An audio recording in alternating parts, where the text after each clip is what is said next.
Today let's make the Passap version of the tubes with tuck socks. The heel shaping is not shaping. It's provided by creating a wide spot where the heel should be with tuck stitch. The toe shaping is also not true shaping. It's made by varying ribbing designs. In spite of the simplicity, these socks are actually a pretty good fit and very easy to make compared to those that require short-rowed heels and toes and tubular knitting, because those things require that we shift whole sections of knitting and rotate them around and replace them on the bed. Many knitters find that action and short rows tricky, so this is a simple option for those who would like one. These patterns exist in several versions for a number of machines.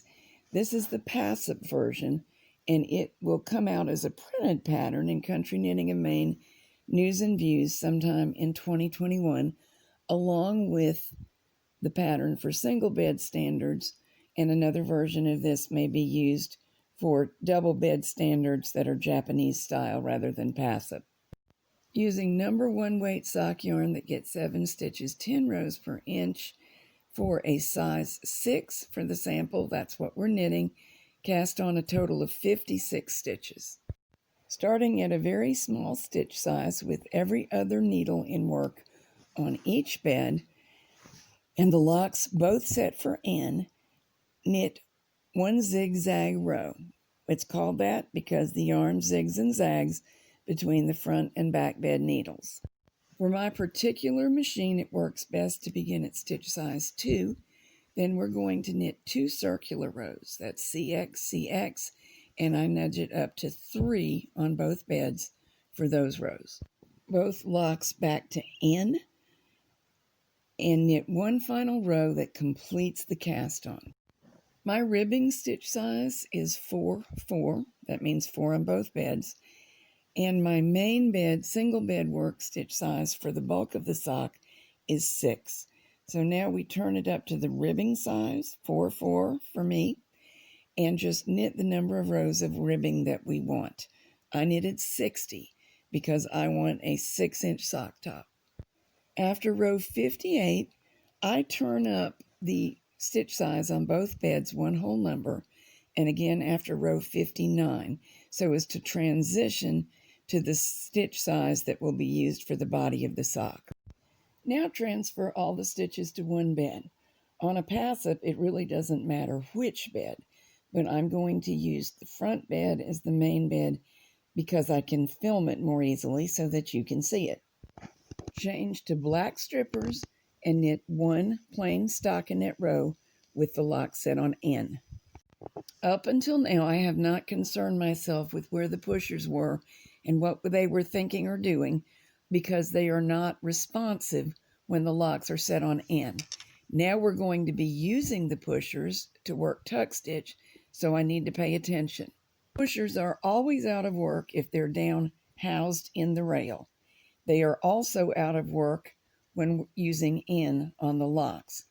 Using AX, we need 1 in work, that means out of the rail, underneath every working needle. Arrange them in a 1 up, 1 down position. Down is touching the rail, but not inside it.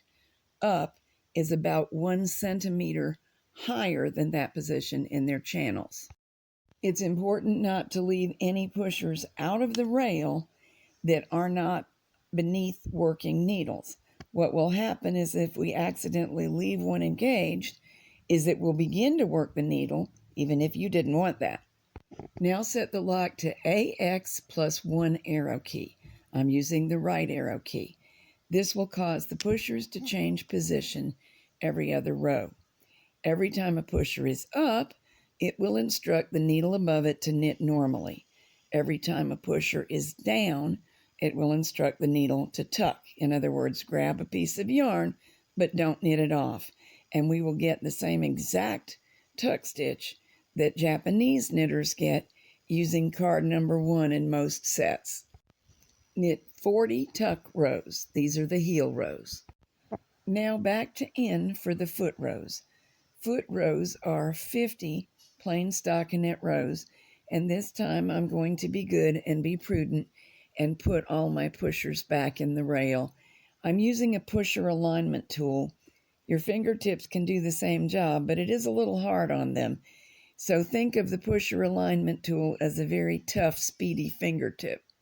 Now the 50 plain stockinette rows on end, and then we'll transfer back to ribbing. The first 10 toe rows, we're going to use knit 3, purl 1 ribbing, with the purl ones being every 4th stitch placed on the back bed to create them.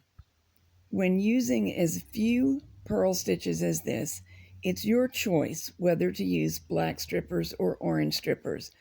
Choose based on the performance of your machine and the particular yarn. For the demo, I'm staying with the black strippers.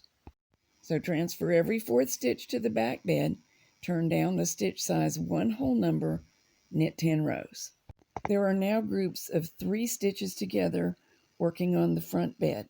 Transfer the center of each group of 3 to the back bed. If you did not already change to orange strippers, definitely do so now. Turn down the stitch size on both locks, 1 more whole number, knit 10 rows.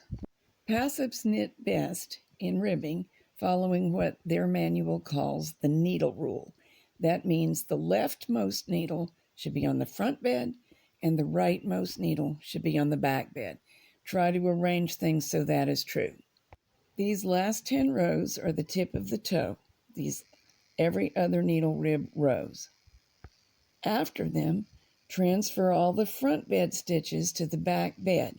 You can either transfer them as they now fall, so you'll end up with a stitch on every needle, and then later move the stitches so that there are 2 on each needle, but every other needle is empty, or you can rack over so as to make that happen directly by transferring each front bed stitch to a back bed needle that's already holding a stitch. Now we're in an every other needle configuration with 2 stitches on each needle. Snip the yarn, thread it through a yarn needle. I really prefer a double line needle for this so that we can very easily take off pairs of stitches, because that's what we have on each needle, thread them onto the yarn tail, and be absolutely certain that none will drop off unexpectedly. If you work with a fairly long yarn tail, it's a little bit of a pain in the neck at first, but it does mean that you can close the toe, gathering it in, secure the gathering by stitching across it a couple of times, and then continue with that same piece of yarn, no tail to weave in, seaming the edges of the work together, which completes the tube for the sock. Use the flattest seam that you know to seam the edges together. There is not an extra stitch allowed for seaming in this pattern. I've been having good success stitching the knots together. On machine knitted fabric, alternate rows are tighter and looser at the very edge, creating the appearance of knots, the tight ones, and bars, the loose ones. Stitching the knots makes a tighter seam.